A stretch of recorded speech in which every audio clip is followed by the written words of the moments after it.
Salut à tous, on se retrouve pour l'épisode 3520 du Zap Image. On commence aujourd'hui en ce mardi 23 décembre avec des anniversaires. Et on commence par exemple avec Samuel Lino, l'ailier gauche de Flamengo, il fête aujourd'hui ses 26 ans. Victor Boniface, il fête aujourd'hui ses 25 ans. Luka Jovic, attaquant maintenant de l'AEK Athènes, mais ancien joueur par exemple de l'AC Milan ou même du Real Madrid, attaquant serbe, il fête aujourd'hui ses 28 ans. Bon anniversaire à tous ces joueurs. On continue, on va parler maintenant de ce qui s'est passé lors de la journée hier parce qu'il y avait pas mal de matchs de football. Et on commence tout d'abord avec cette rencontre, c'était la finale de la Super Coupe d'Italie entre l'équipe de Naples et l'équipe de Bologne. On peut voir le résultat final. Et c'est Naples qui s'est imposé lors de cette finale 2-0 grâce à David Neres, donc inscrit le doublé, un but en première mi-temps, un but en seconde mi-temps, et du coup parfait bien sûr pour cette équipe de Naples qui remporte cette super coupe.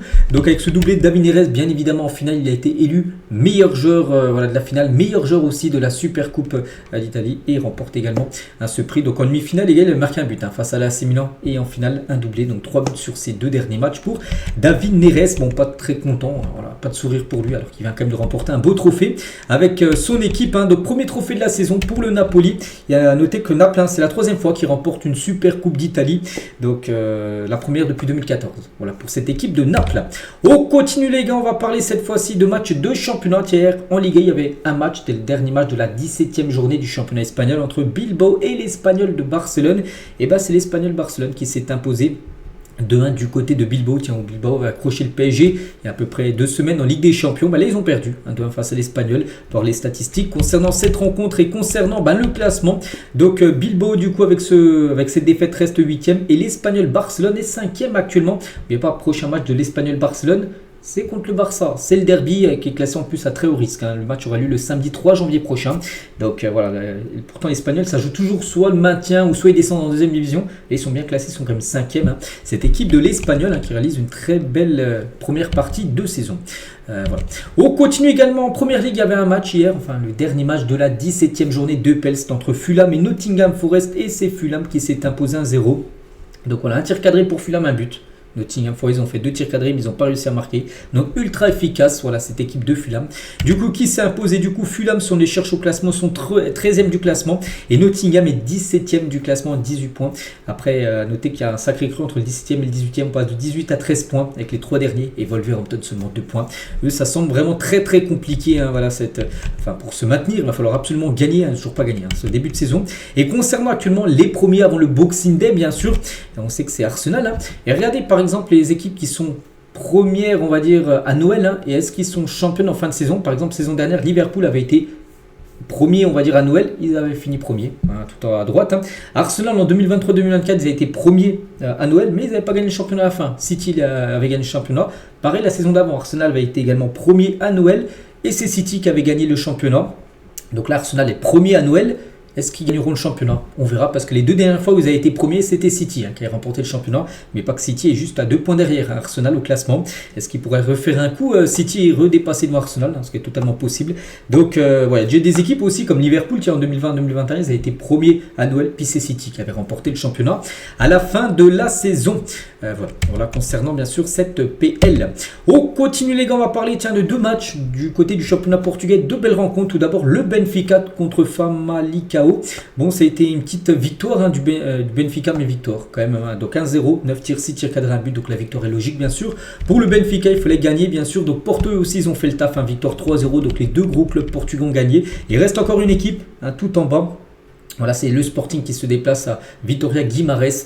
Avec les 2 victoires, 2 Porto du Benfica, le Sporting n'a pas le choix. Il va falloir gagner, bien sûr, parce que le Sporting est actuellement deuxième. Donc Porto, regardez, ils ont quand même 8 points d'avance sur le FC Porto. C'est pour ça que le Sporting doit s'imposer pour essayer de recoller un petit peu au FC Porto qui s'envole, bien sûr, avec cette première place. Voilà ce qu'on va dire, les gars, sur les résultats d'hier, on va dire, dans la zone Europe, les équipes, les clubs, tout ça. On bascule maintenant sur la page Coupe d'Afrique des Nations. On en a parlé hier avec les premiers matchs, surtout le premier match, le Maroc. Donc hier, il y avait une grosse journée, 3 rencontres. On va parler des 3 matchs. On commence tout d'abord avec le dernier match hier. C'était à 21h, c'était entre l'Égypte et le Zimbabwe.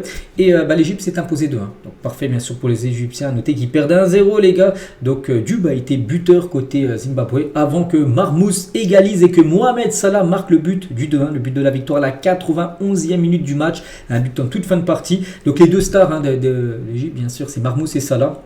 Les deux ont été buteurs, bien sûr. L'un joue à City, l'autre joue à Liverpool. Et les deux ont répondu présent pour ce premier match, bien sûr, avec chacun un but. Donc le meilleur joueur du match, ça reste quand même Omar Marmoush. Voilà le joueur de Manchester City qui a remporté le prix MVP. Et concernant Mohamed Salah, donc Oussam Hassan, le sélectionneur de l'Égypte, rassure Liverpool sur l'avenir de son attaquant, parce qu'on sait que les dernières semaines ont été compliquées pour Salah avec Liverpool. Donc il a dit Mohamed Salah va retourner à Liverpool encore plus performant.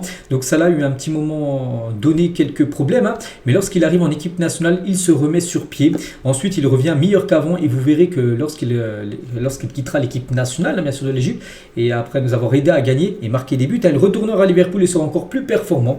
Voilà ce qu'il a pu dire. Il a dit ça avant le match. La conférence de presse avant le match hier, donc déjà pour son premier match il a été buteur, donc il dit en gros qu'il va faire une belle canne, il va marquer beaucoup de buts et après il rentrera tranquillement à Liverpool et sera encore meilleur. Voilà ce que dit le sélectionneur de l'Égypte sur son joueur. On continue avec une autre affiche, c'est entre l'Afrique du Sud et le Angola, et l'Afrique du Sud s'est imposée 2-1, donc Apolis et Foster, les deux buteurs contre un but de chaud côté angolais. Donc voilà l'Afrique du Sud, parfait, équipe très sous-cotée, j'avais parlé il y a quelques jours, j'ai dit attention à cette équipe les gars, peut-être il y en a avant qui ne les voient pas parmi les favoris, peut-être, mais c'est une équipe outsider, c'est une équipe s'il remporte la CAN, ce ne serait pas une surprise parce que ça joue très bien du côté de l'Afrique du Sud.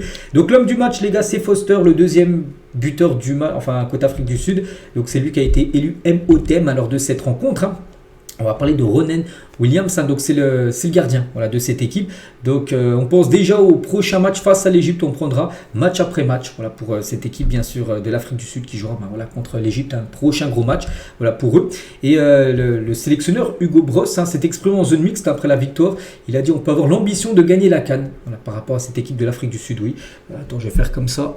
Voilà, parce que là c'était un peu flou, normalement ça va se remettre le focus dessus. Bon bref, voilà, c'est une petite parenthèse. Donc voilà, l'Afrique du Sud, j'ai dit, a l'ambition et peut gagner bien sûr cette Coupe d'Afrique des Nations.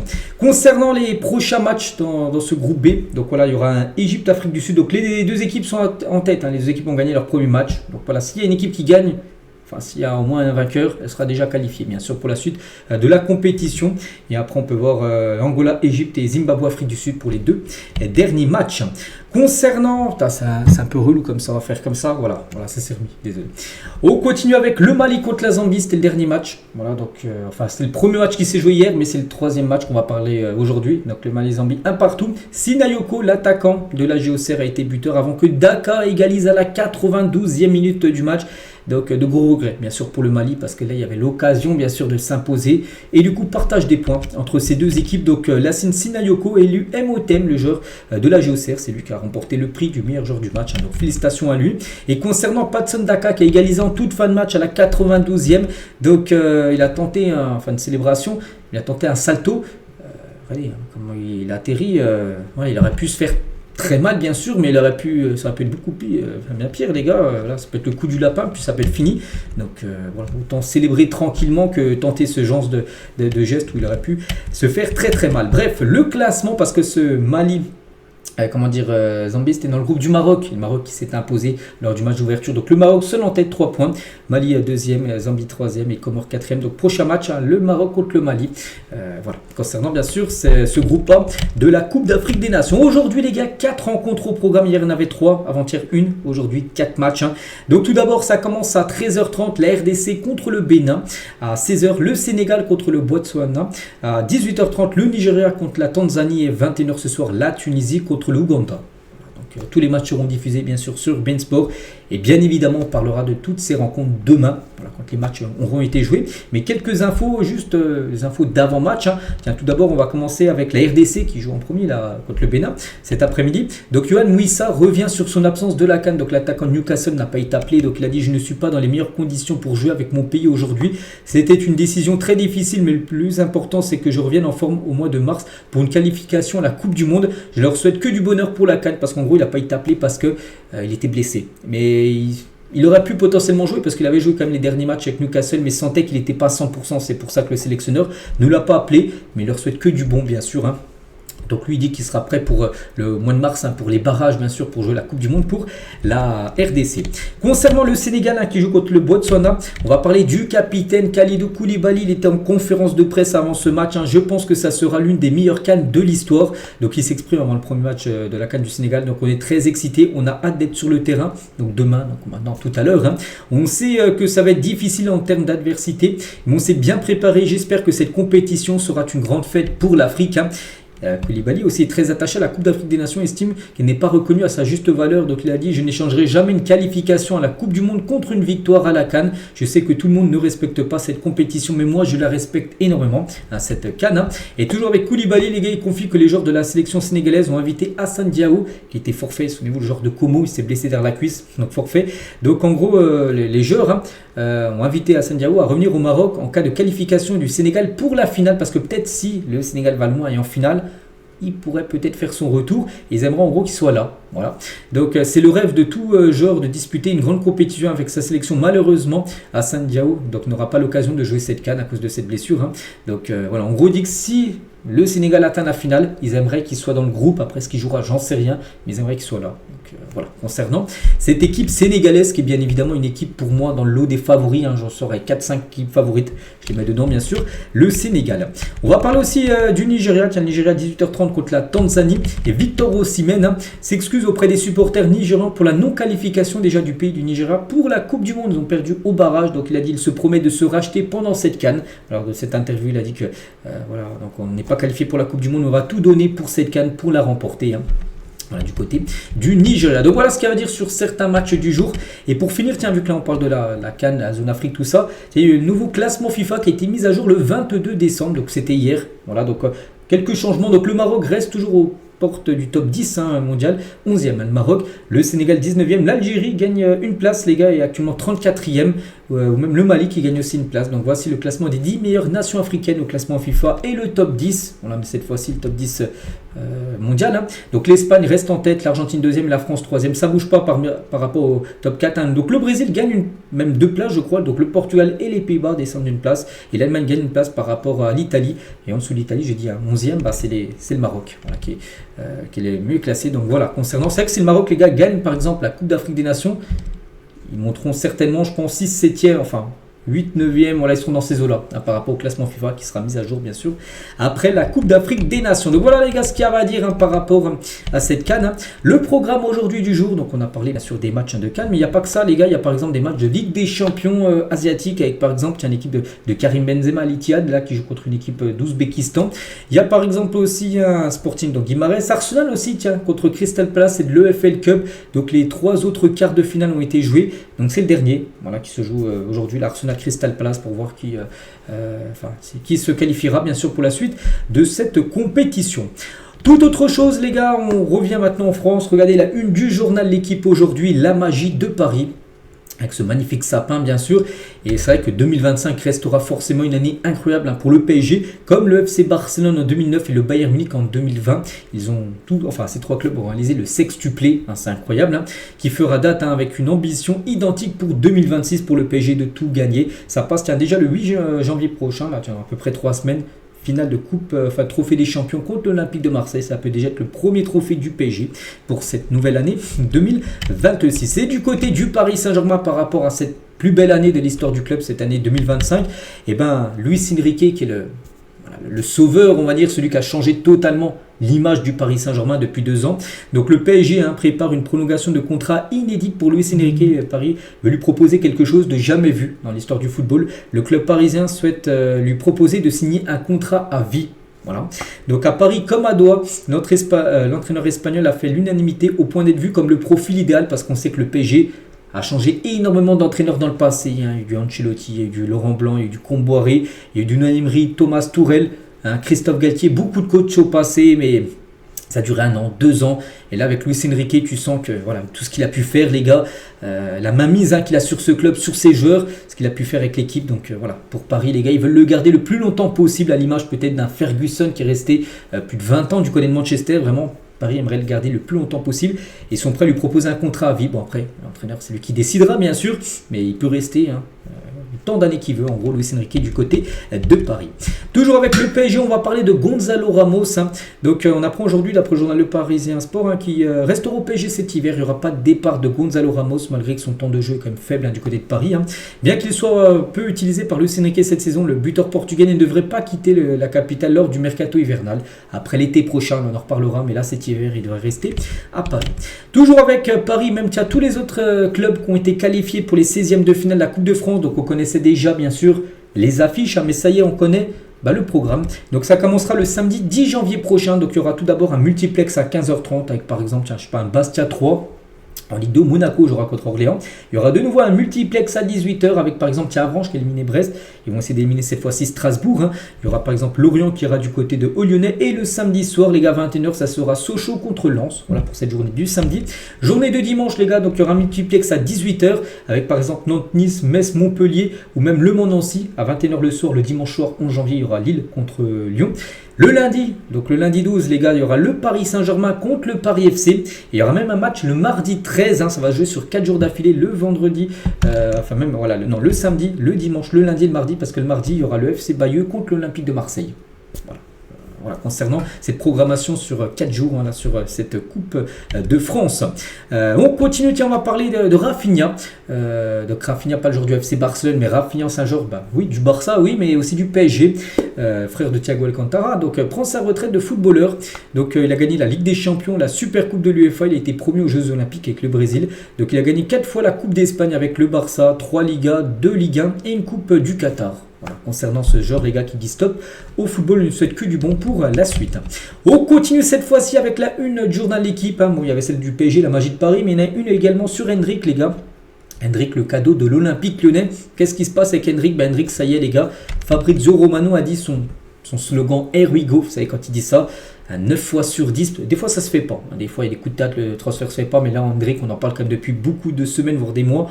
Voilà, ça va se faire, c'est ok les gars, Hendrick va bien rejoindre l'Olympique lyonnais. Donc Hendrick a rapidement identifié Lyon comme la meilleure destination pour lui, il n'y a pas que Lyon. On apprend aujourd'hui d'après l'équipe les gars, malgré l'intérêt d'une quinzaine de clubs européens, 15 équipes le voulaient. Il a regardé chaque profil de chaque équipe pour voir s'il avait, parce que lui son ambition c'est de jouer, bien sûr, il ne va pas aller dans une équipe où il y a plein d'attaquants, il n'est pas sûr de jouer. Il a vu que Lyon, en gros, c'était la meilleure destination, tout simplement. Donc, il a été séduit par la manière de jouer aussi de l'Olympique Lyonnais, qui est actuellement quand même premier aussi de Europa League. Ça peut être une compétition aussi qui peut être pas mal pour lui, bien sûr, même si la Ligue des Champions est plus belle. Donc, l'objectif d'Hendrick est clair. Il veut jouer beaucoup avec Lyon pour disputer ensuite la Coupe du Monde avec le Brésil. Donc, à noter, les gars, qu'il devra jouer au moins 25 matchs. S'il ne joue pas 25 matchs, parce que le Real Madrid a mis ça. Contrat au moins de 25 matchs, il joue moins, peut-être 20 matchs. Lyon devra payer une amende tout simplement au Real Madrid. Donc voilà, concernant Hendrick, il devrait bien arriver à Lyon. Donc il devrait participer à son premier entraînement le 29 décembre prochain. Il jouait certainement peut-être le premier match de Lyon pour 2026 sera à Lyon-Monaco le samedi 3 janvier prochain. Toujours avec le Real Madrid, un autre Brésilien, Vini Junior. Il veut une prime de renouvellement de contrat, mais le Real Madrid n'est pas prêt à la payer. Voilà. Le joueur veut tout de même rester au club et prolonger, mais pour l'instant, lui demande tant en argent. Et le Real lui a dit non, on prolonge, on ne passe ça. Donc lui, il veut plus. Donc pour l'instant, ça coince un peu. Il aimerait toucher en gros le même salaire que Mbappé. Mbappé, le joueur le mieux payé du côté du Real. Donc voilà, concernant Vini, il aimerait prolonger, mais pour l'instant, le Real Madrid ne veut pas le satisfaire par rapport à sa demande. Toujours avec le Real Madrid, on peut voir également qu'il s'intéresse à Wesley França. Qui est ce joueur, les gars? C'est un joueur, un défenseur droit de l'AS Roma. Très bon joueur. Donc pour suppléer Trent Alexander-Arnold, qui est souvent blessé. Donc il a rejoint l'AS Roma, donc Wesley França, pour cet été pour 25 millions d'euros. Et les Madrilènes devraient débourser entre 40 et 50 millions d'euros pour s'offrir ses services. Donc l'AS Roma peut faire coup double. Ils l'ont acheté 25, ils peuvent potentiellement le vendre 50 millions d'euros 6 mois plus tard au Real Madrid. Pour remplacer ou pour suppléer Trent Alexander-Arnold. Le Real Madrid a aussi coché le nom de Mikel Olise, le joueur du Bayern. Donc les Madrilènes rejoignent Manchester City dans la course. Le Bayern travaille pour lui offrir une prolongation de contrat avec augmentation de salaire pour être sûr de le garder du côté du Bayern. Mais le Real et Manchester City poussent également pour s'offrir Mikel Olise. Toujours avec le Real, on va parler de Dani Carvajal, va tout faire pour être de retour lors de la Super Coupe d'Espagne qui aura lieu début janvier. Donc il va se consacrer la période de Noël à sa remise en forme. Il est blessé comme depuis pas mal de temps. Il va essayer de encore s'entraîner pendant cette fête de fin d'année, pour être prêt pour jouer cette super Coupe d'Espagne. N'oubliez pas que le Real affrontera l'Atlético Madrid en demi-finale. Et s'il se qualifie, ce sera soit le Bilbao, soit le Barça en finale. Toujours avec le Real Madrid. Donc les fans du Real Madrid ne se rendent pas compte à quel point Huijsen est épuisé, affirme ses proches. Cela serait dû au nombre de matchs joués cette année par le défenseur central qui est arrivé, souvenez-vous, l'été dernier en provenance de Bournemouth. C'est vrai que quand il est arrivé, il a impressionné. Alors de ses premiers matchs, il avait été bon. Il a même joué, je me souviens, de la Coupe du Monde des clubs avec le Real l'été dernier. Et depuis quelques matchs un peu compliqués pour Huijsen, mais en gros, il est fatigué. Ses amis, ses proches lui disent, en gros, il joue beaucoup de matchs à Bournemouth. Il joue un match par semaine. C'était le week-end, ça y est. Mais au Real Madrid, t'enchaînes la Ligue des Champions, t'enchaînes, en plus, il joue maintenant avec l'Espagne. Donc il a pratiquement plus de repos, il est KO. Donc ça va lui faire beaucoup de bien, on va dire, là, cette trêve, défenseur du Real. Toujours avec le Real Madrid, on va parler d'un certain Kylian Mbappé, parce qu'Mbappé marque beaucoup de buts, on sait. Donc Mbappé est à 411 buts en carrière, donc ça y est, il égale un certain Thierry Henry à 411 buts également en carrière. Donc voilà, c'est pas mal. Donc il y a seulement un Français qui a plus marqué en gros que Mbappé ou même Henry, c'est Karim Benzema, 509. Voilà, Benzema il a 38 ans, il a fêté son anniversaire le 19 et Mbappé le lendemain le 20. Donc Mbappé il a 27 ans, donc il a quand même 10 ans de moins bien sûr que Karim Benzema. Donc on pense bien sûr qu'il va dépasser tout le monde. Enfin, il va certainement dépasser Benzema et certainement dépasser la barre des 1000 buts. Je le vois dépasser la barre des 1000 buts. À 27 ans, il est déjà à 411. Par exemple, Cristiano Ronaldo, à l'âge de 27 ans, il était aux alentours des 280. On en a parlé tout à l'heure, alors que maintenant il a 950. On sait qu'il a l'objectif d'atteindre les 1000. Donc voilà, Mbappé est très bien parti. Bien sûr, s'il n'y a pas de blessure, grosse blessure dans sa carrière, il devrait facilement atteindre la barre des 1100 voire 1200 buts en carrière comme Erling Haaland. Lui aussi, c'est quasiment sûr, s'il n'y a pas de blessure, bien sûr. On continue avec Hansi Flick a demandé à Deco de recruter un défenseur cet hiver. Voilà. Cette demande de Flick, il est parti voir Deco, il a dit je veux un défenseur central, mais les pistes disponibles ne plaisent pas trop au club. Voilà, pourquoi? Parce que Christensen, je ne sais pas si vous avez vu du côté du Barça, donc c'était la veille du match où ils ont pu gagner le Barça ce week-end. Il s'est fait les ligaments croisés Christensen, donc les ligaments croisés les gars c'est fini, c'est fin de saison bien sûr pour le défenseur danois. Donc pour le mercato j'ai prévu de discuter avec Deco lundi, donc c'était hier. Donc Flick est revenu sur la possibilité de recruter un défenseur cet hiver pour pallier la longue blessure de Christensen. Donc la blessure de Christensen est une triste nouvelle. Je lui souhaite bonne chance et j'espère qu'il va revenir en forme. Il avait très bien joué lors de la Coupe du Roi mardi dernier où il avait même été buteur contre Guadalajara. Christensen. Pour le mercato, j'ai prévu de discuter avec Deco lundi. Donc c'était hier lundi bien sûr. Ils ont parlé et voilà, l'objectif, recruter un défenseur cet hiver. Donc après, il y a un défenseur que le Barça cible, mais ça sera très compliqué de le faire venir, c'est Alessandro Bastoni. Et Bastoni, tu as regardé sur son compte Instagram, donc il y a beaucoup de supporters du Barça, comme tout Barcelonais. Viens au FC Barcelone, pareil pour le truc en bas, viens à Barcelone. Et regardez les gars, il a liké ça. Bastoni, c'est son compte officiel. Il a liké en gros des commentaires qui lui disent viens Barcelone. Est-ce que c'est une approche, on ne sait pas, mais voilà. Sinon, il n'est pas obligé de liker, bien sûr, mais il a liké ça. C'est peut-être qui montre une volonté, en gros, du joueur de rejoindre, en gros, le Barça. Après, Bastoni, ça sera cher, parce que l'Inter, les gars, demandera une grosse somme d'argent pour lâcher son défenseur central. Mais en tout cas, le joueur, on a l'impression qu'il semble intéresser. Le Barça est intéressé par le joueur. Maintenant, on verra le point de vue bien sûr de l'Inter Milan.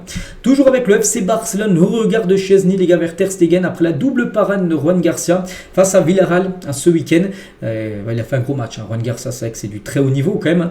Regardez, Szczęsny, voilà, qui est lui deuxième ou troisième gardien, il s'en fiche un peu, mais Ter Stegen, il a envie de jouer. Et regardez, Szczęsny, il a regardé un petit peu comme ça pour voir, pour voir Ter Stegen, son visage après bien sûr les deux arrêts de Juan Garcia, parce que Ter Stegen, il sait que si Juan Garcia sera bon, il ne jouera pas bien sûr le gardien allemand.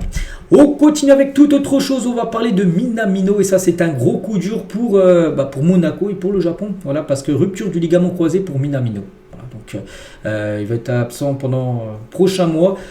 Voilà, rupture du ligament croisé, les gars, on sait que des fois ça peut prendre, ça dépend, il y a des joueurs qui arrivent à revenir plus rapidement. Donc déjà avec Monaco, on ne pense pas qu'il rejouera cette saison, mais il y a la Coupe du Monde, n'oubliez pas que le Japon, son pays est qualifié. Donc pour l'instant on ne sait pas s'il sera mondial ou pas. La Coupe du Monde c'est dans 6 mois. Très incertain Minamino. On lui envoie beaucoup de force. Un autre joueur également qui est blessé, les gars, c'est Alexander Isak. On a parlé hier, il était sorti sur blessure lors du match de Liverpool contre Tottenham. Et il s'est fait opérer, ça y est, il s'est déjà fait opérer de la cheville après une fracture du péroné. Une fracture du péroné aussi, c'est une grave blessure. Donc sa durée d'indisponibilité n'est pas encore connue. Mais là, il est quasiment forfait. Voilà, pratiquement, il pourrait potentiellement peut-être rejouer peut-être les derniers matchs de la saison en Première Ligue. On va dire là qu'il est forfait au moins 4 à 5 mois. C'est un gros coup dur, bien sûr. Il devrait louper certainement les barrages avec la Suède au mois de mars. voilà, Isaac, hein, c'est une catastrophe bien sûr. Et Hugo Ekitike, les gars, l'autre attaquant de Liverpool, hein, reste fort mon frère, reviens vite. Voilà ce qu'il a pu mettre sur son compte Instagram, Hugo Ekitike, pour envoyer de la force à Isaac par rapport à sa grave blessure. Hein. Fracture du péroné, les gars, je dis. Hein. On parle beaucoup des ligaments croisés, tout ça, mais fracture du péroné, c'est aussi bien sûr une blessure très grave. Hein. Et toujours tiens avec Hugo Ekitike. Hein. Donc Wayne Rooney, à propos d'Hugo Ekitike, donc il est l'une des meilleures recrues, sinon la meilleure de la première ligue hein, sur le dernier mercato. Je lui tire mon chapeau car la pression qui pesait sur lui devait être énorme. Hein. Vu le prix élevé de son transfert à plus de 90 millions d'euros, bon, il a coûté quand même moins cher que Isaac et Wirtz. Hein. Et avec l'arrivée de Wirtz et Isaac, il devrait faire face à une pression énorme, c'est vrai, mais pour l'instant, parmi les trois, avec Hugo Ekitike, Isaac et Wirtz, pour l'instant, c'est lui qui fait le meilleur début de saison. Voilà l'attaquant français. Et s'il continue à être bon comme ça, il sera appelé bien sûr pour jouer la Coupe du Monde l'été prochain. Et toujours tiens avec Liverpool, Steven Gerrard, hein, donc légende bien sûr des Reds. Hein, à propos de Hans Slot, le coach, il a dit: je ne veux pas qu'Hans Slot perde son poste, il veut encore qu'il reste en place. Hein. Je veux qu'il prépare la situation et qu'il rende Liverpool grand en gros. Je souhaitais partout dans la ville il y a 4-5 mois lorsque Liverpool a remporté le titre. Donc il aimerait encore voilà, que ce coach continue malgré... Voilà, pour Liverpool c'est un peu mieux. Hein. Je crois que sur les 5 ou 6 derniers matchs, ils n'ont pas perdu le moindre match. Alors qu'avant, on se souvient, ils enchaînaient défaite sur défaite. Ça va mieux pour Liverpool. C'est pour ça qu'il est toujours en place. Quand à un moment, il est à 2 doigts de se faire licencier. Mais voilà, en tout cas, Gerrard veut qu'il continue. Hans Slot. On continue les gars, on va parler du Bayern Munich et accord presque total entre Dayot Upamecano et le Bayern Munich pour une prolongation de contrat. On en parle beaucoup de Upamecano. Il est en fin de contrat en fin de saison. Et on sait qu'à tout... potentiellement pas prolongé, mais il peut aussi prolonger. Et d'après les journalistes, il devrait prolonger. Ça, il y a un accord qui est trouvé entre le Bayern et le joueur. Un dernier point reste à régler au niveau de la clause libératoire. Donc le PSG et le Real Madrid, hein, qui sont toujours très à l'affût et sont prêts à lui offrir ce qu'il souhaite. Donc pour l'instant, le joueur serait plutôt pour une prolongation de contrat. Après, il peut toujours partir, hein, bien sûr, l'été prochain. Mais là, le problème, c'est que si par exemple il va au PSG, il faudra l'acheter. Hein, pour Paris, qui devra débourser peut-être 60-70 millions d'euros, surtout s'il prolonge 5 ans, que s'il arrive en fin de contrat, il pouvait partir pour 0 euros. Donc voilà, s'il prolonge, hein, ça semble très compliqué pour le Real et Paris hein, d'avoir Upamecano. Toujours du côté du Bayern Munich, hein, donc Harry Kane est devenu le joueur le plus rapide à atteindre la barre des 100 buts et passes D dans l'histoire de la Bundesliga. C'est fou. Hein. Donc l'attaquant anglais, auteur de 81 buts et 19 passes D dans le championnat allemand, n'a eu besoin que de 78 rencontres hein, pour réaliser ce record. Je ne sais pas si vous réalisez les gars, 78 matchs hein, et déjà 80 buts et 19 passes D, c'est exceptionnel tout simplement. On va enlever ça. Voilà ce qu'est en train de réaliser Harry Kane hein, du côté du Bayern. Toujours avec le Bayern Munich, hein, Max Eberl, donc le directeur sportif du Bayern, les gars, a évoqué quelques possible départ cet hiver du Bayern. Hein. Il pourrait toujours y avoir un joueur qui soit peut-être un peu moins satisfait. Donc il peut toujours avoir un joueur qui soit peut-être un peu moins satisfait et qui, lorsque les joueurs blessés reviennent, disent: je veux faire quelque chose de différent. Donc c'est dire que le Bayern, oui, pourrait lâcher ou vendre peut-être un ou deux joueurs sur ce prochain mercato. Peut-être Goretzka ou même Guerreiro sont des joueurs qui pourraient potentiellement partir. Hein. Notez Guerreiro, c'est un défenseur gauche qui fêtait son anniversaire hier, on en a parlé. Et Alphonso Davids revient défenseur gauche. Donc c'est pour ça Guerreiro qui joue beaucoup depuis le début de saison devrait avoir beaucoup moins de temps de jeu avec le retour bien sûr du Canadien. Et notez aussi qu'un autre défenseur droit, Sacha Boey, et lui aussi pourrait partir. Hein. Le Bayern a fixé le prix de Sacha Boey à 20 millions d'euros. Le club n'est pas contre un départ dans le pire des cas, sous la forme d'un prêt avec obligation d'achat des clubs comme j'ai pu voir Newcastle et Crystal Palace qui sont très intéressés par Sacha Boey. Toujours avec le FC Bayern Munich, hein. Le Bayern aussi trouvé une nouvelle pépite. Hein. Ils ont délogé pas mal de pépites. Et une nouvelle les gars, c'est un joueur équatorien. Donc il s'agit de Virgilio Olaya. Il a 17 ans. Bon, je pense que personne ne le connaît. Mais si le Bayern les gars le cible, hein, c'est qu'il doit avoir un sacré talent. Considéré comme l'un des meilleurs espoirs à son poste, il signera son contrat dès février 2026. D'après Fabrizio Romano, c'est quasiment fait. Donc voilà, ce joueur devrait débarquer au Bayern. Et comme je dis, le Bayern, hein, ils ont déjà sorti de sacrés phénomènes dernièrement. Donc il y a Stanisic, Angelo Stiller, les gars, qui avait été au Bayern, hein, Zexé, hein, qui est maintenant Manchester, Tillman, Pavlovic, Kenan Yildiz, hein, qui est à la Juventus. Regardez, là à gauche, là c'est lui avec peut-être des cheveux longs. Et Lennart Karl, hein, on peut voir la date d'année de naissance. Hein, donc là, une nouvelle pépite. Hein, voilà, ce Olaya, un joueur qui pourrait débarquer au Bayern. Et concernant le jeune Lennart Karl, hein, donc un an avant la pandémie du Covid, voilà, cette photo était prise de Lennart Karl alors âgé de 10 ans au Bernabeu parce qu'il avait passé des tests du côté du Real Madrid. Le Real Madrid ne l'avait pas retenu. Voilà, dommage, hein, parce que maintenant il est au Bayern. Aujourd'hui, il brille comme l'un des plus grands talents du Bayern. Mais voilà, il aurait pu potentiellement être dans l'équipe du Real, peut-être actuellement, si le Real Madrid l'aurait retenu, mais choses qu'ils n'ont pas fait. On continue avec Neymar, les gars. Mission Coupe du Monde, ça y est, Neymar, les gars, il a posté une publication Instagram pour montrer une photo de lui dans un lit d'hôpital. Mais ça, Neymar, les gars, il s'est fait opérer. Donc il a été opéré avec succès ce matin. Il sortira de l'hôpital dès demain. Il entamera son processus de rééducation qui sera coordonné avec un physiothérapeute. Donc il sera absent, j'ai pu voir, à peu près 2 mois. Voilà, Neymar par rapport bien sûr à sa blessure.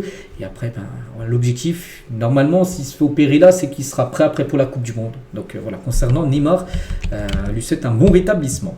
Des nouvelles également de Bruno Fernandes, le joueur et capitaine de Manchester United. Et bien, pour être absent au moins 1 mois, qu'est-ce qui se passe avec le joueur portugais? Donc, terrible nouvelle pour Manchester, qui a déjà perdu Amad Diallo et Mbeumo, parti pour la CAN. Et Bruno Fernandes, en gros, il serait blessé lors du dernier match de Manchester United, la défaite contre Aston Villa. Il serait blessé et il pourrait être absent 1 mois. Ça, c'est un gros coup dur, bien sûr. Pour l'équipe des Reds Devils, l'autre Manchester City, Pep Guardiola va contrôler ce que mangent tous ses joueurs le 25, donc là le 25 bien sûr décembre. Donc il sera intransigeant sur le poids de ces joueurs pendant la période de Noël. Il a dit, ils reviennent le 25, ils peuvent manger, mais je veux contrôler combien de kilos ils ont pris. Je dois faire une sélection pour le 27 contre Nottingham, parce que oui, il y a le Boxing Day. C'est quand, par exemple en France, en Espagne, les joueurs là sont en vacances, la plupart reprennent l'entraînement le 29. Mais en PL, on sait qu'il y a des matchs, bien sûr, pendant la période de Noël. Donc, par exemple, il y a un City Nottingham le 27 décembre. Et en gros, ils vont revenir le 25, donc jour de Noël, à l'entraînement. Et il va tous les peser. Il les a déjà pesés là il y a quelques jours, quand ils sont partis. Et il les pèsera pour voir s'ils n'ont pas pris trop de poids. Donc, imaginez un joueur qui est parfait, mais qui reviendrait avec 3 kilos en plus. Donc, il a dit, il restera à Manchester. Il ne voyagera pas à Nottingham, c'est certain. Alors, c'est un joueur, les gars, a pris 2 ou 3 kilos pendant les fêtes.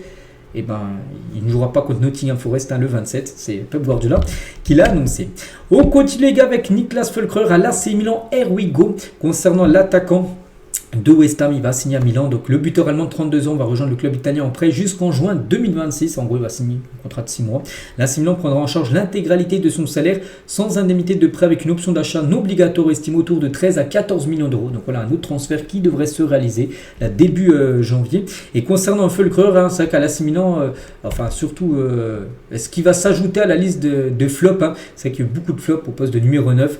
Il y a eu Félix, il y a eu Jovic, Mandzukic, Kalinic, Piatek, Morata, Silva, Luis Adriano. On espère que pour lui ça marche à l'AC Milan parce que souvent les attaquants de l'AC Milan échouent. Donc lui va signer à l'AC Milan là pour les 6 prochains mois. On espère qu'il performera du côté de cette équipe. Donc voilà les gars ce qu'il y a à dire aujourd'hui. J'espère que ça vous a plu. On se retrouve nous demain, bien sûr. Demain quel jour? Mercredi bien évidemment pour le prochain numéro. Je vous souhaite une très bonne journée et à demain.